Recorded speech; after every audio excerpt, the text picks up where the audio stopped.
Welcome to Coinology The Podcast. You ain't getting no money if you constantly worried about what everybody else got to say.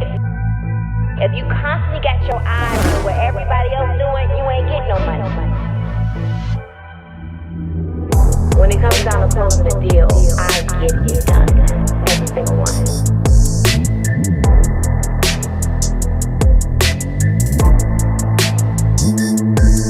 I'm the certified deal closer.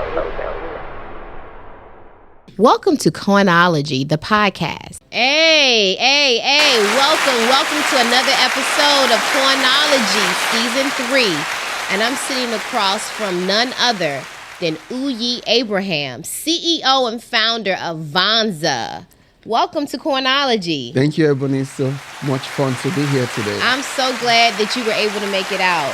I think you and I had lunch maybe a few months ago, and we talked about you coming out here. You know, it was kind of odd how we even met. Mm-hmm. I saw you on social media. I saw an article, I believe, that ran with your wife. You and your wife, and you both were talking about how you were able to build this multi-million-dollar technology company. Mm-hmm. And I noticed that you were from Nigeria, which caught my attention because my husband is from Nigeria. So I always pay attention to strong, successful Nigerian business people. And to see you and your wife in business together, I said, let me stop and read up.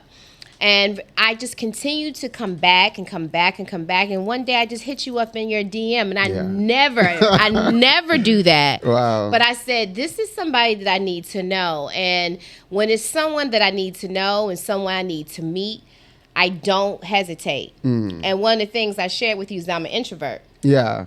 And that was totally against what introverts do. Yeah. But I also felt like I was driven to do that. And I believe that the relationship long term will be very fruitful. Yes. So I said, let me step out of my comfort zone, reach out.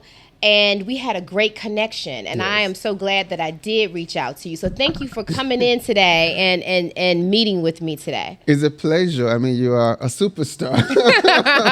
I mean, you're a wonderful person, a great spirit. And interestingly, though, we've been friends on Facebook. We just never spoke. That's right. Because I forgot to go back and look how far we've been friends. Mm-hmm. But I'm sure we've been friends for a couple of years, you know. Well, you know, when you have things happening, you don't realize it. With the logarithms, you could be following someone and not even know it. Exactly. When I went back, when you sent me the message, and I said, oh, we're already friends, you know, but we never spoke, you know. But it was good that we connected, and I'm just really excited to see all the great things you're doing.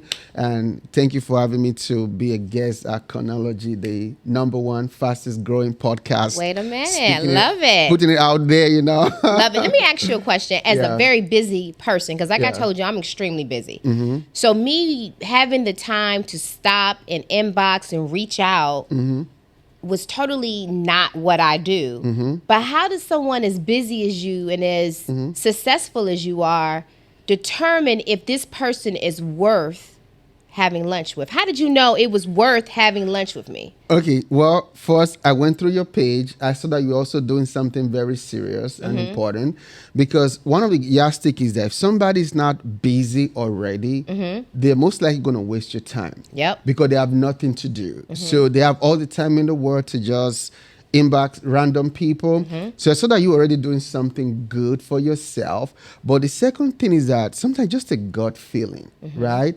And, you know, you could be right or wrong, but you just like, okay, I mean, let's do lunch and see what happens, right? But I think thirdly, too, I always try to just add value as much as possible and just to be open-minded. As a Christian, also myself, knowing that everything is a seed. A lunch might be a seed to something bigger. So you never can tell. I mean, I don't typically like just open up to people for lunch or this or that, because sometimes people have all these weird motives and stuff like that. But as much as possible, I always have a heart to serve. I have a heart to add value. So maybe it's a lunch. Maybe she could add value to me. I could add value to her, or business potential. It's a kind of combination of all three things. I'm like, all right, let's do it. And you're local too. Oh, well, thank you. I appreciate that. Yeah. One of the things I will tell you that I hope people picked up on what you said is going back and checking the content of one's page. I think it's very important. If you are really trying to make some of these multi-million-dollar moves, you have to make sure that your page reflects that. Exactly. It's not just the pictures. It's also the terminology. You can look at someone's page and read the verbiage, what they're saying, where they're at, who are they with, the things that they've accomplished. You have to be very careful about all of those things when you are posting on social media, because that is basically your resume to the world. Exactly. A lot of people don't understand that. I literally get like inboxes every single day from all over the world for various things. Sometimes people want to work for me, work for Vonza or partner or whatever, or sell these big ideas in the DM. The first thing I do, if I even think it's worth checking, is I go to your page. What are you already doing on your social media that shows that you are even what you say you are, right? Somebody might say, I saw your videos, I can make it better. Then I go to your page, I can't even find one single video of all the people you've done. That just shows me that you're just a fake, So social media is very important. And in this time and age, it's not just about what you do, but you got to show what you do. You got to let people see what you do, because you never can tell who's watching you. That's right. And I think association is key too, because I did also see, I think on your page, I saw some association with you and Him 500, you and David Immoniti. I always mispronounce his name. And several other key. And so again, when people try to say association is important, your social media is important, that is not correct, because this is just a prime example of two people who did not know each other. We both are CEOs of very busy, high gross businesses, and we both took a risk and met with each other specifically because of what I saw about you on social media, and then you validated what you saw about me. Exactly. And that's how this connection happened. So I just wanted to take a little bit of time to make sure I educated you guys on the importance of that, because this meeting today may not have happened if we had not had the proper representation on social media. It's very, very important. Social media is the easiest way right now to grow not only your personal brand, but your business, right? Back then, you have to have a lot of money, go on billboards and radios and TVs. They still work, right? But there are 2 billion people right now on Facebook, right? And the problem is that a lot of people, they think social media right now is just for their own personal life. Their dinner with their cat, their dog, and all of these personal things, right?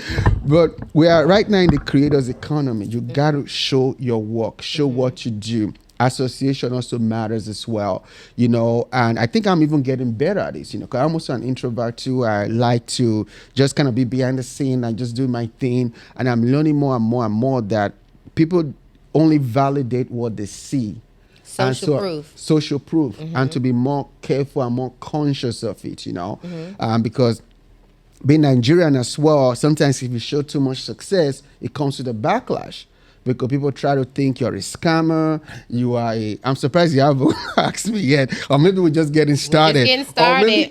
Your husband is Nigerian. Every podcast I've ever been to Ebony, one of the first 3 questions they asked me is, what's your thought about this Nigerian 419 scammer thing? The Yahoo Boys or something like that, And I have to educate them that, every Nigerian is not a scammer or a Yahoo boy. And sometimes we Nigerians that are successful, we get a backlash of people trying to equate us to some of the few bad elements from the country. Like, there's scammers in America too.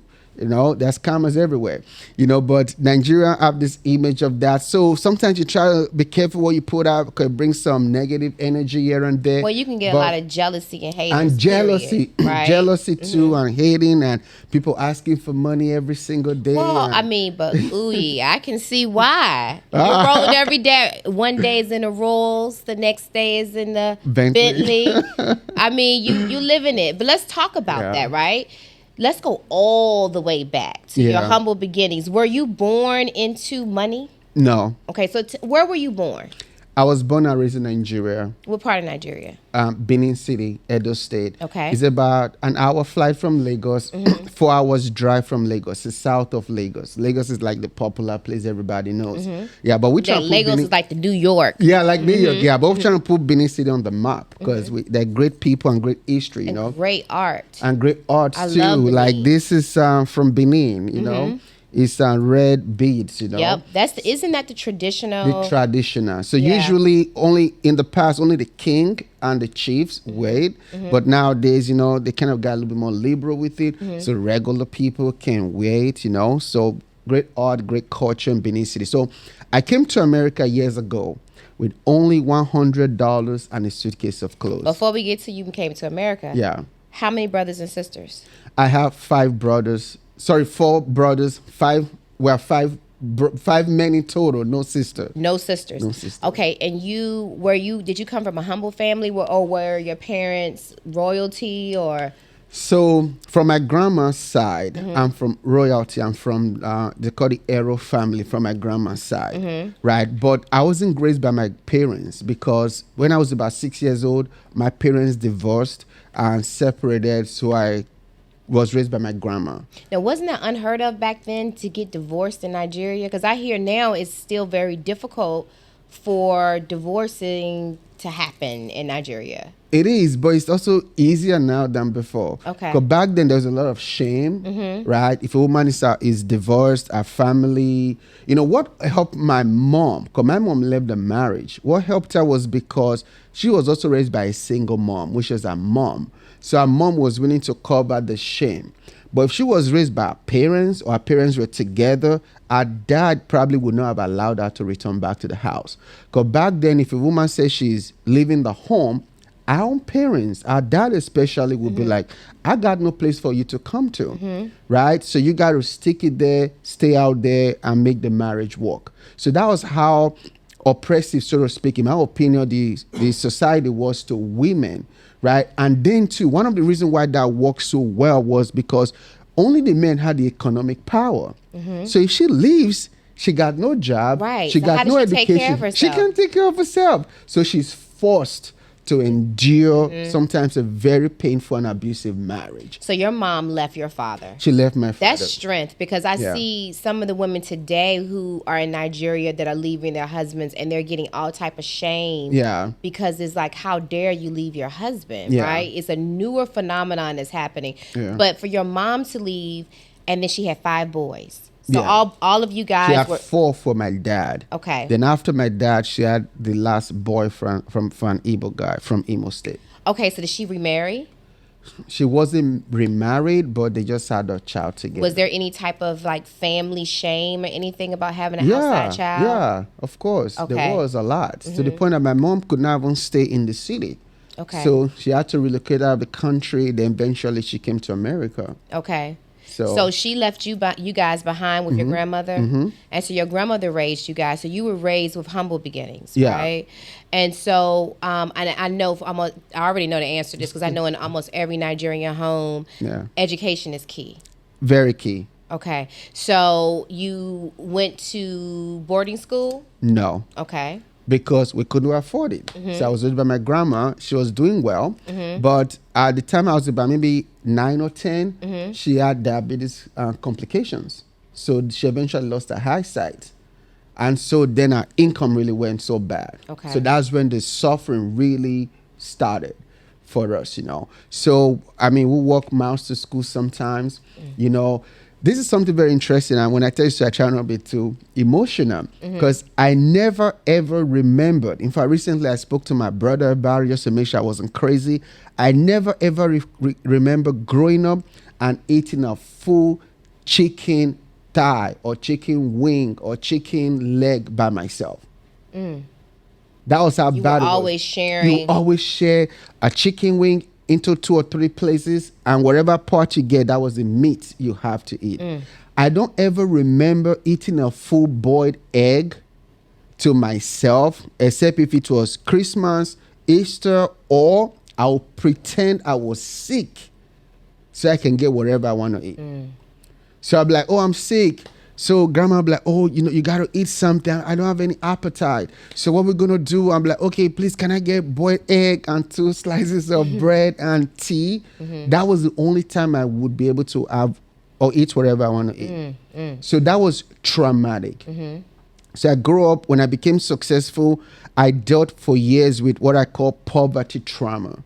So I got so used to not having enough that when I started having something, I felt guilty for having something. Yeah, I understand that because I can relate to that somewhat. So you went off, did you go to college in Africa or did you? Yes, I went to college about 3 years of college in Nigeria before coming here. So remember my grandma. Study? Zoology. Then from zoology, I switched into medicine.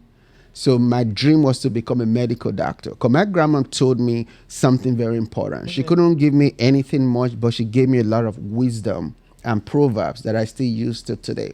One thing she told me was that if somebody give you a house or a car or some physical thing, they might get angry with you and they could take it back. But if somebody give you education or train you to learn something, they can never take back that education. You can't say, oh, I taught you how to do this, so let me go into your brain and screw out and take it out. So education is very big. She really pressed me, encouraged me to go to school. So I really went into the books. I really read. In fact, before I finished high school, I read over 1,000 books. So I was just reading, learning, because I saw that learning and education was going to be my breakthrough to success, because I couldn't rely on anything from my family to help me. Well, I also know too in Nigeria that the employment rate is very low. Yeah. So many times, folks graduate from college and there's no job. Exactly. There's no opportunity. And then people wonder why some folks determine or decide to do the 419 as Yahoo or the Yahoo Boys. But as you say, if you have to split an egg in 3 ways, 4 places, and folks are hungry, you have options, and you decided not to go that route. You decided to do something different. But I'm sure you have some friends or folks that who made other decisions. Exactly. So how does life end up for them? So, it's all spread out, those who went the academic route, like I did, like I didn't hang out with the bad people. We all kind of did well. The rate is different for everybody. But those who kind of stuck out with the bad route, they get stuck in it. So that's one of the reasons why I'm giving back now to we might get then our conversation with big philanthropic work I'm doing in Africa, whereby we training, raising, educating, empowering the young people into digital entrepreneurship. I just took 10 laptops and did an event. About 400 people showed up for young people. We have about 2,000 people we help every month. We spend about $50,000 in about 10 days, helping 2,000 to 3,000 people in various ways. How did you determine who you were taking over there? Because I want to talk about that in more detail a little bit later. Let's keep going back though. Okay. So you did 3 years of college in Nigeria. Yeah. Okay. And then you left Nigeria to come to the U.S. So did you finish your studies in the U.S. or? So when I went, I did about 3 years, got into medical school, then I got my visa to come to America. Okay. So when I came here, so my dream at the time was to still become a medical doctor. So I started taking classes for the sciences, and the system is so different. So they pretty much want you to take all the classes all over again, which was very frustrating. And then as I was taking the classes and stuff, then I began to come to my own self of purpose that really that I wanted to be a doctor. Was one of the reasons was to escape poverty. So, because in Nigeria, if you're not a doctor, a lawyer, an accountant, and maybe a nurse, they think you're a failure. So I didn't want to be a failure. I wanted to make my mom, my dad, everybody proud by being a medical doctor. But then I realized that God's plan and purpose for my life was to do ministry and also to entrepreneurship. So I quit I quit school at the time, and then I took some time doing all kind of jobs. But then I also wanted to gain a degree to my So I went back to school and got a degree in marketing. And I also got a degree in ministry. Then I got an honorary doctorate degree. So what type of jobs did you have before you became who we see today? I'm sure you had very humble jobs, right? What type of jobs did you? Very good question, Ebony. Wow, isn't she the new Oprah or something? Like, we got to put this on like some network show, whatever. Okay, we got to take this out of just social media, YouTube realm though. This needs to be on some TLC or some network or something. Let's do it. All right, I'm going to put a word out there for her. So... Because you were asking me questions, a lot of people really just kind of skip over, which shows a lot of talent on your part, so to speak. I think my very first job in America, I was at Lois Theater in Houston, Texas. So I was that person that would cut out the ticket and sweep the floor and all of that stuff. So I was making like $6.15 an hour. So coming from Nigeria, whereby there was basically nothing, to $6.15 an hour, I thought I was rich. Even though it was hard for me to pay my bills here, but when I did the conversion, it felt like I had so much money back home, So from there, I've done so many things. I've drove the Uber, I've worked for Delta Airline, I've worked all kind of staffing agency jobs. But my last job, I was a school bus driver. And then I had my first daughter, Zoe. And then when I had my daughter, and I was making about maybe $14 an hour, something like that. So wait a minute, you met your wife in Houston, Texas. In Houston. And so when you met your wife, there's a big story on that too. Okay, let's talk about that, because you weren't this multimillionaire. So you know that she's there because of you. Exactly. Right? So how did you meet your wife? So great question. But let me say one thing before I say that, right? I think there's an advantage when you marry broke, because you know that person is really there for you. Because of the trust issues I've gotten so far, if I got wealthy now and I met another woman, I will always doubt if she really loved me for me or for my stuff. I agree. Except she's bringing something to the table, or she's shown me over time that she really don't care about stuff but for me. So for her, I met her I've actually met her through her mom. So I was doing a program, a youth program, and her mom was at a print shop doing a program too. And then, so we found out we're both from Nigeria. And then I didn't even know the part of the story until later on. Her mom told me that, my daughter, she just finished college, and, she needs some godly friends in her life. You're Nigerian, and, nothing wrong with any culture, but sometimes too, there's some, character development, some level of mentality when you're from Africa, that sometimes you're from there, you still want your children to have to hang around some other Africans. So that was what her mom was saying. But then when I met her, she was happy, she was, purposeful, and, I just knew she was the one. So did you we date? married under 3 months. Oh, under 3 months. Okay, before we get to the marriage, had you dated any African-American women before? I tried to. I had some horror stories. So that's why I want to ask, because, okay, they were city girls then before they were city girls. Oh, they were city girls before the city girls. Yeah. Okay, so there was no label, but they were city girls. So now, is that baked in your head? Do you think that that's how all African-American women are? Not all, but I might maybe have a little hurt from past trauma that sometimes I'm a little bit more careful. They play with your heart? So much, so bad. Really? From the one when I was only making $6 an hour, we went to, I can't believe I'm sharing this story. We went to, what's the name now? Where they do a lot of noodles and pasta, Olive Garden. Okay. And she was ordering $25 plate and took one for her daughter, and took one home to the daughter. Took one home for her daughter, and I couldn't afford one for myself. Oh. And because of that, I never liked Olive Garden. I didn't go there for years. How did you end up leaving up out of there then? Did you pay the bill? Who paid the bill? Shamefully, I paid the bill. Oh, and I'm sure you were hurt for a week or two after that, right? After that, I never liked Olive Garden. So what did you? I had that trauma. So what did you curtail? So you said, okay, this woman. I just thought she was gonna be reasonable. We're just gonna eat like little $10 plates and stuff. Did you ever call her back? No, that was no. But then why did she take a plate home to her kid? You didn't take the kid out on a date. I did not, but some people do that.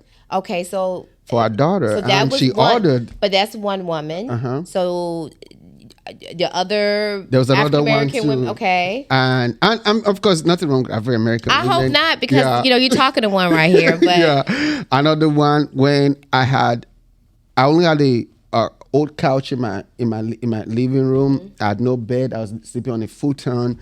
I remember having a date. She came to the house to see me in my apartment, and then when she walked in, she just looked around and she said, "Oh, I'm going to go get something in the car."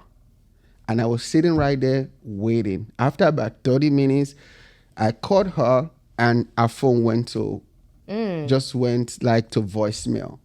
Then I went outside. She left. She never talked to me. Wow. She never said, well. I bet you if she saw you rolling in that Rolls Royce today, she would have been like, let me just say this. She left. She left. How can you not just say, hey, you're not my type?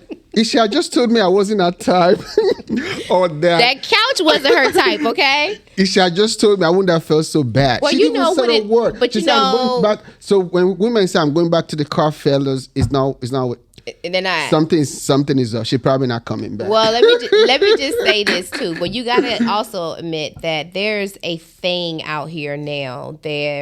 Women are trying to capture an African man because they have this perception that everybody is super wealthy and they can have this super kingdom lifestyle. So maybe she thought she was walking into that situation and walked an African prince and saw that there was no couch, there was nothing, and she's like, "Oh, I'll be back into the car." And till today, I say, if you watch it right now, just tell me why you did it. Well, she told you why she did it. No, she never talked. Well, I mean, she never said a word. I mean, you know she why. She just blocked me. But you know why, though. Right? Now I know why. You know why. After a while. So, okay. So then you finally meet your wife. Yes. And you met her, and in 3 months, you said, this is the one. How did you know in 3 months that she was the one? 3 things. And this is my rule for a relationship. Always marry a woman who is kind. She was kind. 2, she didn't care about material things. And 3, she loved God. Okay, so you did not have a couch then either, I didn't have nothing. No couch. I didn't have nothing. In fact, when I told her we're going to get married, all I had was my words, was vision. And her mom and dad was okay with her marrying you with your words. Mom, not her dad. Okay, I was about to say her dad was probably like, yeah. Are you sure that this young man can provide for you? Exactly. That was the concern. People felt like I was trying to rush it because I was looking for a green card. Some of those stigmas that come in, you know. But she knew that I was hardworking, I was driven, and that I just came to the country. Well, why did you want to rush it though? It was only 3 months. I mean, that was the first thing I would have thought was... She toned me down at first, though, right? At first, she was like, no, but I really went into prayer, and I think over time, within that 3 months, God spoke to her, right? I think for me, looking back was, man, you're trying to make... This is Oprah. I'm telling you guys. I've never shared this before, you know. I think all my life, I dealt with, because my parents were not there, I dealt with rejection. And abandonment issues. So all the women I tried to date turned me down because I was too broke or one thing or the other. She was the one that kind of made me feel like she was really rocking with me. I think that was part of it. Then also I was just tired of being lonely and alone. I wanted somebody to build life with. I knew I needed a partner to do life, business, ministry with. And she was different from everybody else, to the point that Ebony, for our wedding, I couldn't afford a thing. The only thing I could afford was a wedding dress. And I bought it for $50 on eBay. Wow. And I spent $25 to dry clean it. And she didn't even mind. I couldn't afford the wedding ring. I was only able to afford a wedding dress for $50 and my suit for $100 from K&G. Well, you really should be spoiling her now. I see why you spoil her so much. I try. You really should. I try. Really should. And I did promise her. I said, work with me. One day I'm going to retire you. One day you're going to be a millionaire. One day you never. Told her this before you guys got Exactly. married. And the thing is, and she did that. She believed in you. Exactly. And because it seems like she is really your helpmate. Exactly. At the time I was a college dropper too. She just finished college. So she got a job to make sure that, the mortgage was being paid. So I was trying to figure out this entrepreneurship thing. So on she paper, held me down financially. She held you down. She was your ride or die chick. Exactly. So on paper, I never pressured me on anything. Never said my friends they wear Gucci or they wear what else? What are nice to women like the ones you know what it is. No, you know what it is. She never pressured me or nothing. She's just grateful and just like it's gonna get better. She sounds like a wonderful woman. She is. Very good, very good. So you guys get married after 3 months. Yeah. And then has it always been easy, with the financials and so forth between you and her? No, it took a while for us to really kind of break through financially. Maybe the first 10 years was really kind of we just building and figuring out the entrepreneurship thing. And then after about 10 years or so, that was when I was able to retire her. It could be wrong, 10 to 12 years. Because we've been married now about almost 20. So was Vonza the first initiative? I'm sure. Because I always tell people, which you see the success, understand that wasn't the first time out the gate. Mark Zuckerberg talks about, you see me with Facebook, but I had so many other businesses before Facebook. Yeah. And that's the same thing for myself. I can go through so many different businesses that I had before EPI Media Group, but most people see that and then they assumed, out the gate, she's an overnight success. Oh, no. Overnight success was 20 years in the making. Exactly. Right? So talk to me a little bit about some of the things that you did before. I did a lot. Okay. Entrepreneurship, my very first business was designing websites for organizations and churches. And from there, I learned photography. Then I learned videography. Then I had a studio. Then from there, I had a car dealership. I've done everything. I've had a restaurant. We're just trying to figure out this entrepreneurship thing. I was just learning.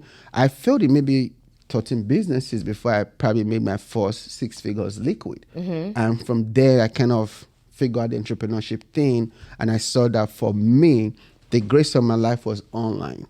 And then that's when I started creating online courses and programs. Then eventually I saw that it was just hard to run a business with multiple tools. There needed to be one simple tool to run an entire business, to simplify. And that's where Vonza came in. So Vonza, we've been working on Vonza now about 3 years now. So but prior to Vonza, I've done a bunch of other things. But 3 years only, and you guys are evaluated right now at about $30 million. $30 million, 15,000 customers, and we need to double in the next 2 years. That is amazing. Yeah. So, I know that you also are a man of God. So was Vonza something that you think that was divinely placed into your heart or your mind, or was it something that you stumbled across, or how did it all come to be? It was all God. Even the name. People say, what does Vonza mean? People tell me what Vonza means. I don't even know what it means. I've heard people say the different meaning to the words. So Vonza doesn't mean anything. It wasn't like a combination of words. It wasn't like, let me try and figure out what to call it. I knew what the idea was. And I remember that night, I was laying down on my bed and I was trying to think. In fact, the first name I called it was Teach Slate. But I felt like that name was boring and it was hard to pronounce. Teach Slate. Then I lay down the bed and I just heard Vonza. I've never heard that word before. God gave me the word Vonza. Wow. And I paid 5 figures for the domain because somebody else had the domain. and they were you selling must really wanted that domain. Yeah, because God gave me because I would have been changed that bad boy to Vonzette or something. I knew I wanted the .com, and they wanted 5 figures for it. So I put on my American Express that night, and then I switched the name from Tish Slate to Vonza. So this is important. I think people need to really hear that when you really truly believe in something and is in your gut, you invest your last. Because when you're coming to someone like myself or to Uyi and you're asking us to invest in you, but you haven't invested in yourself. Exactly. I'm going to question, how serious are you really about this project? Exactly. So you took your American Express. Yeah. And you took a bet. Exactly. Right? And there's a big chance it probably would not have worked. And so how long did it take you for you to actually see some type of success in business? You're talking about Vonza or in general? In Vonza. In Vonza, probably we're about 3 years in. Probably about last 1 year was when we really saw growth. When we started doing like partnerships and started investing in like publicity too. Because you might have a good product, but if nobody knows about it, it's not going anywhere. You sound just like me. That's my favorite word. Yeah, I really spend heavily on like going on podcasts and partnerships and stuff. Partner with an organization that gave us 1,000 customers, for example. So that really was press too. That really kind of just gave us some visibility. I think another thing that's important too, that is not partnership, but is in the same family of such, is collaboration. Yeah. I think a lot of people focus so much on competition and not enough on partnerships and collaboration. You can go so much further in groups. And I remember Jay-Z, he was talking about, a lot of us, we shy away from that. Yeah. We want to have 100% of zero versus 2% of 30 million. Give me the 2% of 30 million versus 100% of zero. Yeah. Were you always open? Because I heard you say something earlier on about your challenges with trusting people or trust issues. Trust issues, collaboration, partnerships, that's difficult for people like us when we don't trust. So how do you know, or how can you ascertain that this is a person or an entity that I should partner or collaborate with? What has to be presented to you for you to say, I want to move forward? So I think really I just try to pray about things and just kind of see if I feel what they call a God check, but if I feel a peace about it, and then I just and everything kind of look good. And it's not always been perfect. I've done some stuff that I still regret it today. Sometimes you win, sometimes you learn, right? So it's just always been that, But I do know, to take Vonza to become the first Black, right now we're the first Black-owned software in our space for creators, right? And our competitors are like $5-10 billion valuation. So take Vonza to become the first Black-owned creators platform.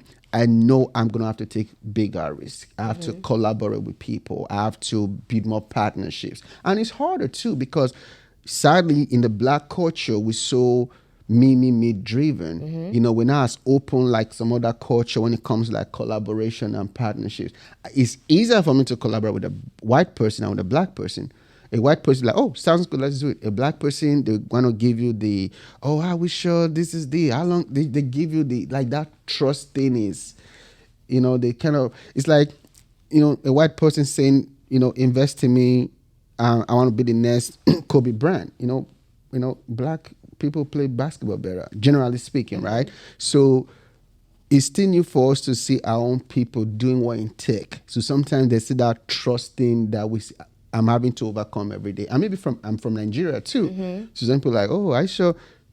One guy told me, say, oh, if I partner with you, am I sure in 5 months from now, you're not going to take the money and go back to Nigeria?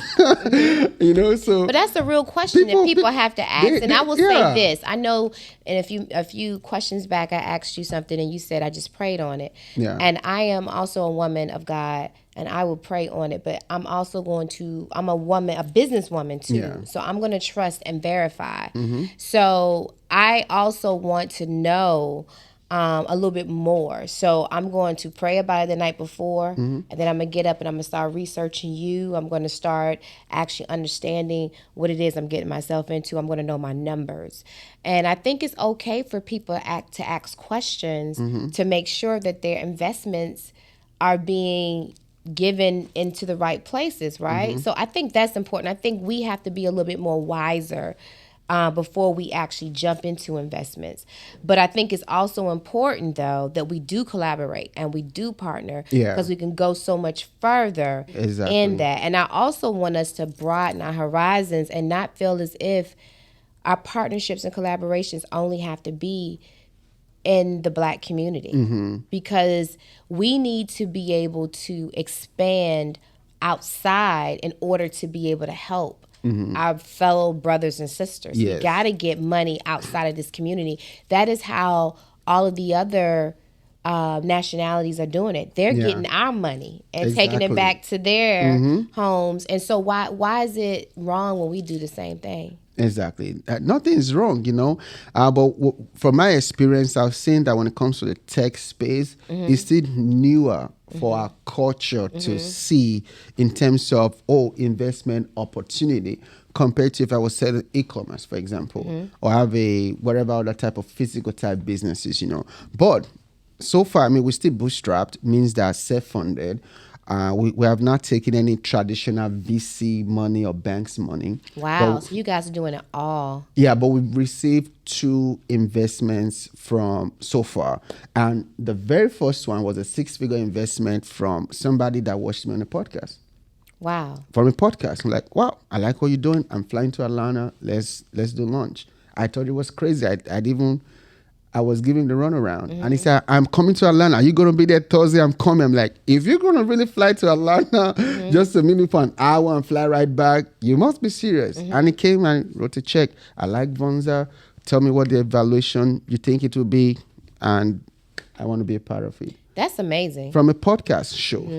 Well, that's why the second person saw me on LinkedIn and say, I want to invest too. That's the only thing. I never solicited. And nothing else. And because I know when I think I saw an article on BlackPR.com or something, and that's where I saw the article on you and your wife, and it just caught my attention. I said they are doing it. So I know if it was anything like that, I could see why they stopped, because I see so much stuff. But that made me stop and look. Yeah. So just recently, you just came back from Nigeria, and you went over there with some heavy hitters, right? Yes. Before we talk about what the purpose was, how did you determine who you were taking? Because I think I saw Coach Stormy Wellington. Yeah, we met there, but she also had some other things she was doing. Okay, so she didn't go with the crew. No, not together, but we met there. We've been kind of friendly before, and we did some things in Nigeria. But she's a powerhouse too, and I saw Marquel. And I saw some other folks, and I'm like, wow, you had some really powerful people with you on this trip. What exactly are you doing over there? So the goal was, philanthropy is very big for me. I came from nothing, so I always want to give back as much as I can. So we already have about, hundreds of people that we take off every month. So at least once a year, I try to go with about 8 to 10 people who are also financially, were able to afford the trip to go with me, so that they can also give back and also experience the Nigerian culture. So, and this year we about 8-ish that went, and then we're there for about 9 days, right? 8 nights, 9 days, and we did a free entrepreneurship conference. We planned for 200 people, but we had about 350 plus people that were in that hall.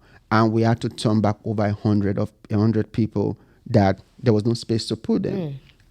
We went on the street to feed the children. We gave water, food. In fact, there are videos I've seen not posted yet, because some of the videos are so traumatic that some people from the trip even say, don't post it because it's going to make your people look bad. But I can't hide that even though Nigeria has wealth, but there's also a lot of hunger. In Nigeria, there's no social programs whatsoever. In America, if you're broke, you can get food stamp, you can get financial aid, you can get, when I say broke, I mean poor, or from poverty line. You can get WIC, you can get free milk. There's many ways you can get by. But in Africa, the poor have no social program, no governmental program. So you really go to bed hungry. Hungry, or steal, or starve, or suicide. It's very, and which they don't share, but it's very high, especially among the young people, because they just give up. So I just feel like it's wrong to see children hungry and in the street. Maybe tomorrow or next, I might post some of the, at time of this recording, I might start posting some of those other clips that were just hard. So we go there, we buy food, we buy water, and we give money to hundreds of people doing that every single day. Then I took 10 laptops and gave it to the young entrepreneurs. Then also too, we created a free class. Right now, there's a free, I'm calling it Digital Dollars Academy. You probably saw it on my page, whereby those who came to the conference, about 400 of them, and even those who could not come in. So for 1 month, right, I, Makwa, and some other people were teaching them for free, just digital entrepreneurship, the mindset, the skill set, how to earn, how to serve, and also too, we're building an entrepreneurship hub as well, whereby we use a lot of VAs, usually from the Philippines and stuff. Why can't we employ our own people? But they don't have the skill set and they don't have the technology, even something as a laptop. So we're doing that now. Marco and I were talking about the idea of something crazy. First of its kind, at least in Nigeria that I know of, a totally free primary and secondary school, which is probably elementary and high school, right? It costs maybe $50 to $100 a year to pay for a child's education for, when I say a year, January to December.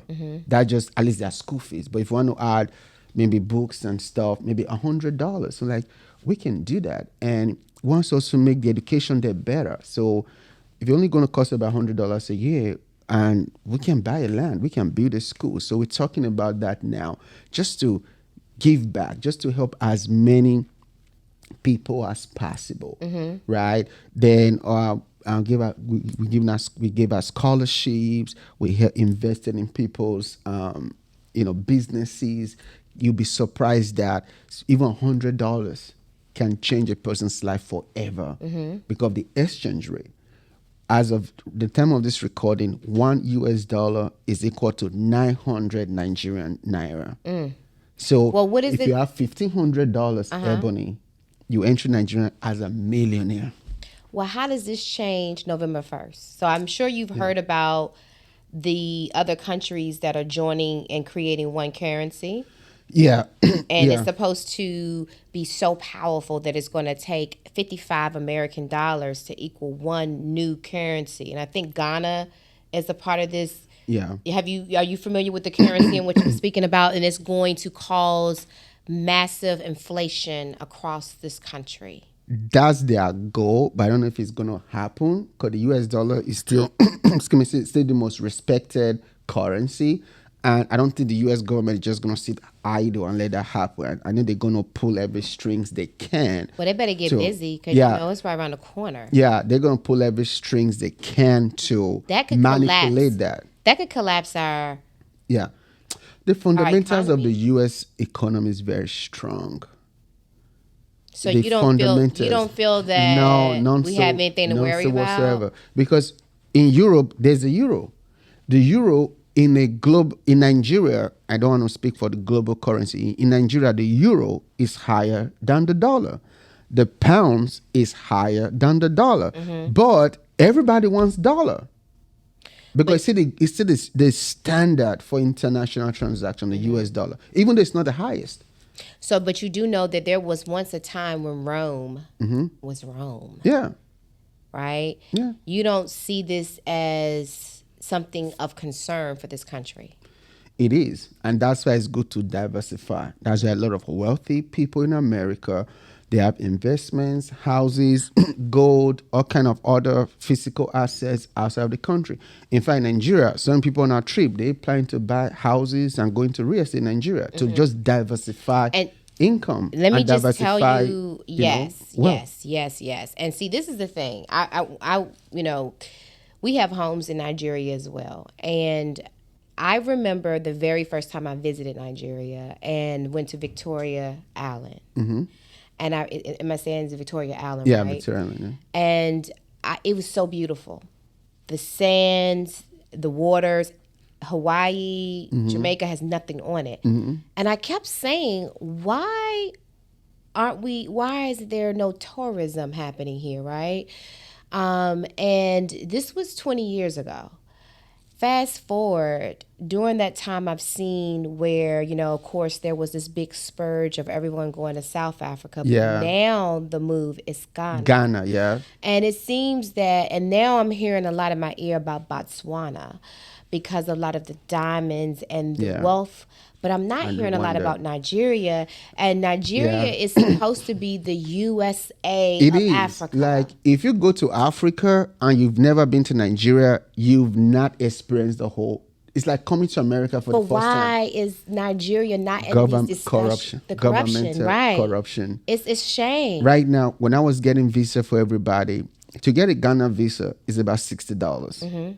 I paid $550 for each person on my trip to get a Nigerian visa. For why?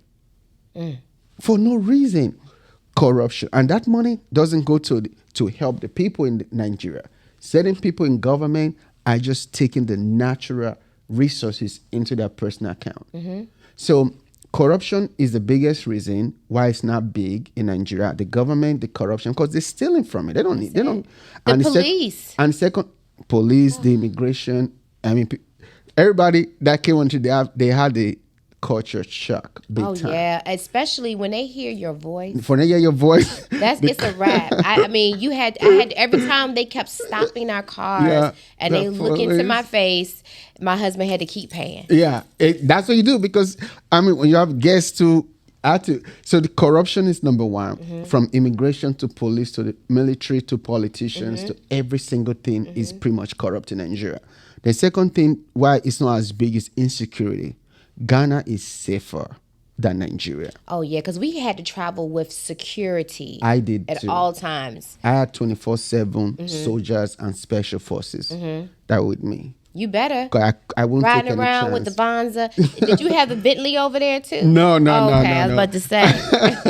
Yeah, I had security 24/7. Yeah, so which is another reason why Nigeria is not as attractive to foreigners to come live. Like, but I have friends Americans who live in Nigeria, but it's not as big as Ghana. I mean, everybody is talking about Ghana now. Ghana is the rave. Everybody's buying real estate over there. People are basically living over there. Yeah. I even know quite a few Nigerians who have opted to invest in Ghana real estate versus Nigerian real estate. Yeah. It seems as if Nigeria has missed the boat somewhat. And I remember when I was over in Nigeria, I can't remember the city, but it was so rich in oil. Bush and the family owned it, and you would walk on the land in Nigeria and the oil would come through your toes. That's how rich the land was with oil. And I've seen other people come in and they raped Nigeria of all of its minerals and wealth, but the government did not stop it. They engaged in it. They benefit from it. They benefit. That's why it's happening. Yeah. Nigeria is always as rich, if not more than that of Dubai. Look at Dubai today. Dubai is amazing, but Dubai also will lock your butt up. Let you raise your voice too high in Dubai, you're getting locked up. There are rules. They're not playing any games, and that's the thing, rules. Because I even noticed the driving in Nigeria. Oh my gosh, there's no rules. Everybody's driving all over. There's no stoplight. There's no nothing. I'm like, this is a lawless land. It's lawless. No emissions. No. The smog was everywhere. No. It was just something else. It was something It's else. quite an experience. It is, but it was definitely an experience. It's quite an experience. Let me break for a second, Fonz. Something's in my eye. You're good. So we good. You can do about 5 more. Okay, hold on. I gotta get my lashes on my eye. Okay. All right. I'm coming back in. All right. So if you can, at the end of all of this, right, when everything is said and done, do you plan to make America your final resting place? Okay. I have a wife. I have children here. Soon I'm going to have grandchildren. So America will always be my home. But do I know if at some point I might want to relocate outside of the country? Maybe so. I don't know yet. Like a lot of my friends now, they don't want to live in America anymore. I mean, I'm talking about American friends, right? I have friends now that want to buy real estate in Nigeria, in Ghana, in even Botswana, in Dubai, sometimes after a while, the system here is kind of choking. So people that have financial means, they want to live out. So I don't know in that sense. But for right now, this is home for me. So I'm always going to be home. Are you nervous about this upcoming election? Maybe more saddened. Because I'm an independent, but I've always voted more Republican than because I felt like they had more of Christian values. But this current nominee, I don't want to call his name. Not just because of Christian values. You watching that dollar bill. Yeah. Okay? You're keeping a tight hold on that coin. So I thought so, but it's going to be interesting to see what happens, Yeah, it is. It's going to be very interesting. And I think the way that this country is structured and where we're going is very sad. Yeah. And I don't really know if we have a lot of options. Yeah. Well, I really want to thank you for coming in the studio and sitting down and talking with me today. I've learned a lot about you. Yeah. And I have just grown in my respect for everything that you and your wife have developed. So thank you so much for coming in today. And thank you guys for tuning in, and we'll see you next time on Coinology. Thank you for watching. Get no money if you constantly worried about what everybody else got to say. If you constantly got your eyes on what everybody else doing, you ain't getting no money.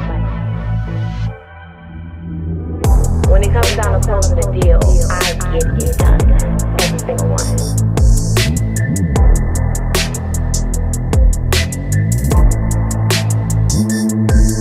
I'm just going to find you a closer.